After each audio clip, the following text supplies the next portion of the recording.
talk about how can you disable this sign or know how you can do that on your Magicplan app. So you just follow this ways that it's going to work with you. All you have to do inverse. You just go down, you click here on profile and account down here.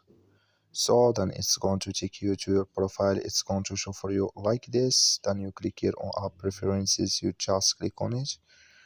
So then you come to next step here. It's going to show for you like this. You come here to use cellular data as well. Clicking this sign or this color here. Like you see color, it's gone. That's mean your cellular data as well is disabled with us now. So that's all you have to do. I wish now you I get it. So you just follow these ways, then it's going to work with you.